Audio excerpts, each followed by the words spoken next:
नमस्कार दोस्तों। Speak with कैंडर channel में आपका स्वागत है और आज हम इसमें कार्बन उत्सर्जन यानी कार्बन इमिशन के बारे में बात करेंगे और ये समझेंगे कि ये क्या होता है और इसको नेट जीरो क्यों कहा जा रहा है। साथ साथ में हम ये भी देखेंगे कि इंडिया का इसमें क्या रोल होगा और भारत को इसमें क्या क्या आपत्तियां हैं। तो शुरू करते हैं स्पीक विद कैंडर। तो दोस्तों, ये मेरा पहला वीडियो है, तो आशा करता हूँ कोई गलती हो तो माफ कर देना और मुझे अपना वैल्यूएबल फीडबैक जरूर दीजिएगा। साथ साथ में चैनल को लाइक, सब्सक्राइब और शेयर जरूर कीजिएगा। तो शुरू करते हैं स्पीक विद कैंडल। तो दोस्तों, सबसे पहले हम ये समझते हैं कि ये नेट जीरो होता क्या है।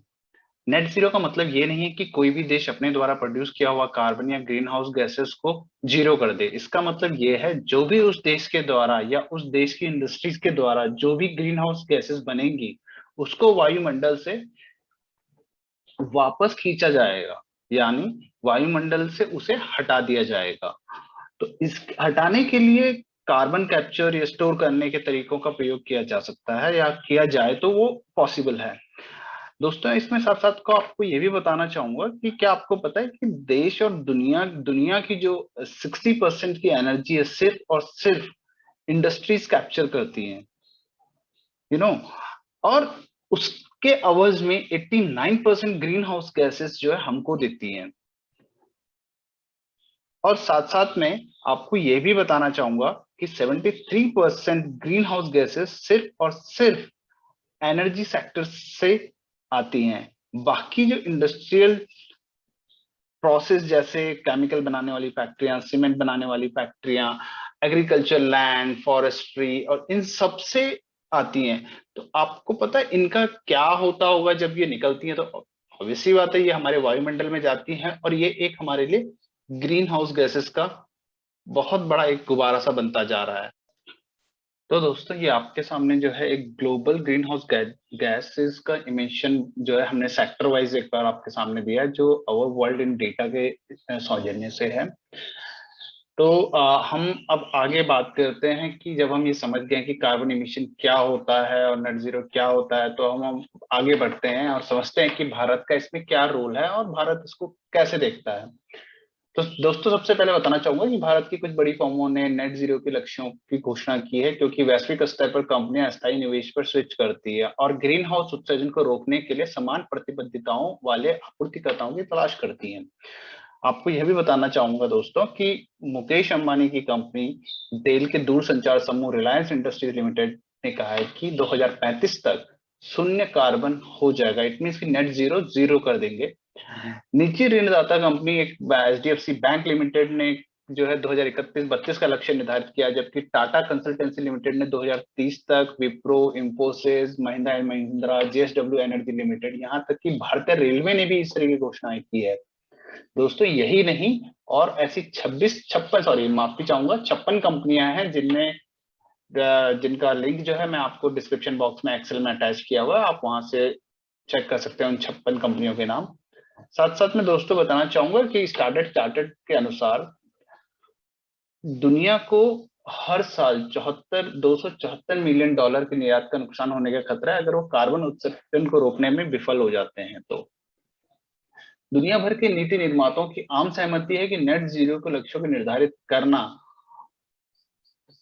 और नुकसान को रोकने का एक प्रशंसनीय तरीका है, और उम्मीद है कि इसमें से कुछ को वो उलट देंगे। ऐतिहासिक 2016 पेरिस समझौते के तहत भारतीय सहित देश ग्लोबल वार्मिंग को 2 डिग्री सेल्सियस से नीचे आदर्श रूप में 1.5 डिग्री सेल्सियस तक सीमित करने के लिए सहमत हुए हैं।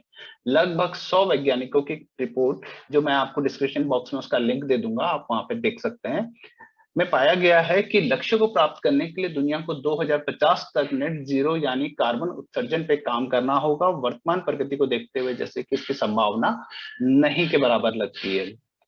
हम ये क्यों कह रहे हैं? Energy and climate intelligence unit के अनुसार यूके, फ्रांस और डेनमार्क जैसे विकसित देशों ने नेट जीरो 2050 को अचीव करने के लिए कानून बना दिए हैं, और यूरोपीय संघ, दक्षिण कोरिया और कनाडा भी इस तरह के कानून का प्रस्ताव दिया है।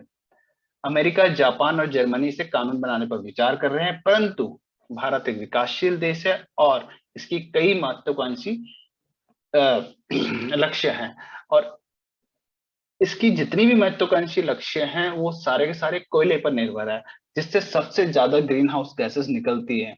और अगर हम भारत इसको जीरो करने में लगेगा तो उसके सामने एक बहुत बड़ा एक्सपेंडिचर खड़ा हो जाएगा, क्योंकि ग्रीन हाउस गैसेस को हटाने के लिए दोस्तों कार्बन कैप्चर या स्टोर करने की तकनीकों पर बहुत ज्यादा खर्चा होता है। तो ये हम कह सकते हैं कि ये एक तरीके से भारत के लिए प्रायोरिटी नहीं है, परंतु और इससे अगर हम यही करने पे लग गए तो इसका जो है एक्स्ट्रा फाइनेंशियल बर्डन भी हमारे ऊपर आएगा। फिर भी भारत ने अपने नेट जीरो लक्ष्य को प्राप्त करने के लिए या कम करने के लिए, जैसे कि हमारी कई घरेलू इंडस्ट्री सामने आई है और सोलर पावर को भी प्रोत्साहन दिया जा रहा है। तो यह देखते हुए ऊर्जा एजेंसी का मॉडल मॉडल भारत के लिए 2060 के दशक के मध्य में नेट जीरो तक पहुंचने का एक संभावित मार्ग दिखाता है।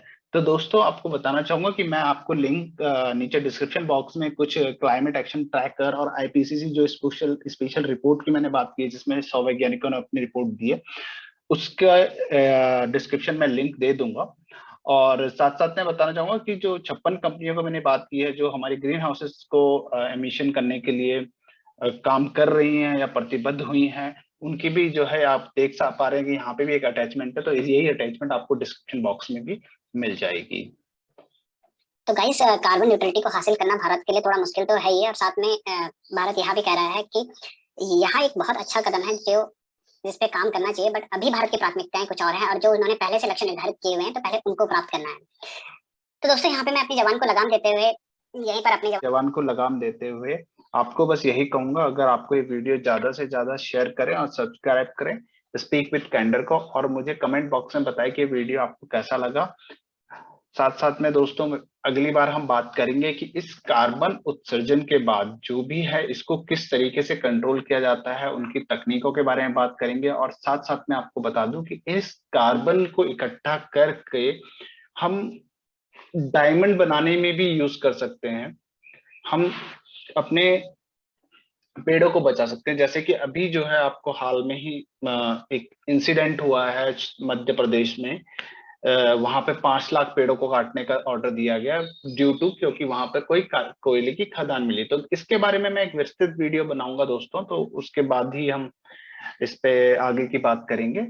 तो आप प्लीज प्लीज प्लीज इस वीडियो को लाइक सब्सक्राइब जरूर कीजिएगा चैनल को, और बेल बटन जरूर दबाइएगा। धन्यवाद।